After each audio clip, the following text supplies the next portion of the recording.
Sveiki, gyvi futbolo sirgaliai, sveikiname su jumis iš LFF treniruočių centro Kaune ir šiandien jūsų dėmesiui OptiBet A lygos 31-ojo turo dvikova tarp Kauno rajono Hegelman ir Šiaulių futbolininkų. Žiūrinčių šias rungtynes, puikiai kombinacija dabar. Taip pat ir 2 perdavimus Patrikas Popescu yra atlikęs per 22 mačus.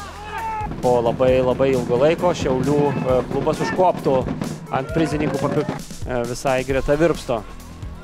Maiklas Tiuikas štai kaip meistriškai įveikia varžovo gynybą ir muša įvartį Filipas Dangubičius. 29 minutė, Kauno rajono Hegelman veržiasi į priekį. 1-0 akistatoje su Šiaulių komanda. Filipas Dangubičius kyla rezultatyviausių A lygos futbolininkų reitinge. 15 įvarčių jau įmušė šis kroatas, štai jo 15 įvartis UEFA konferencijų lygoje.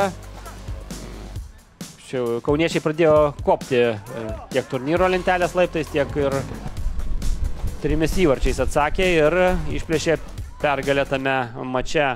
Rolandas Baravykas vėl prieš Nauerį Petkevičių, kairiajame krašte. Smūgis į vartus, štai kaip gudriai.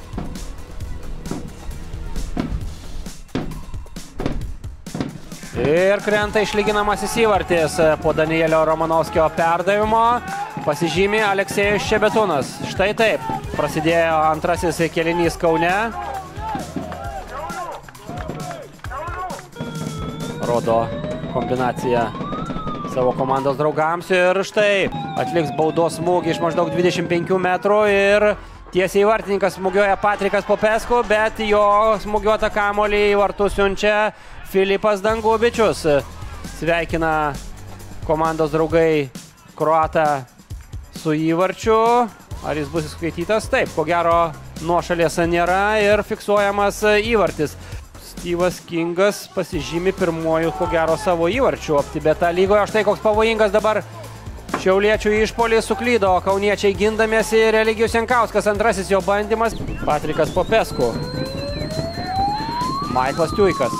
Štai koks jos smūgis ir visai greta virp. Ir kauniečių kontrataka 4-2 netgi išbėga kauniečiai. Ar sugebės realizuoti kiekybinį pranašumą? Patrikas Popescu gauna kamuolį, Filipas Dangubičius muša trečiąjį rungtynių įvartį. Ir antrąjį savo įvartį šios dienos mače 3-1. Veržiasi į priekį Kauno rajono Hegelman komanda. Jau per teisėjo pridėtą laiką Filipas Dangubičius muša ir netrukus išgirsime finalinį arbitro švilpuką, fiksuojantį, jog Kauno rajono Hegelman ekipa švenčia labai svarbią pergalę OptiBet A lygoje. 3-1 nugali kauniečiai.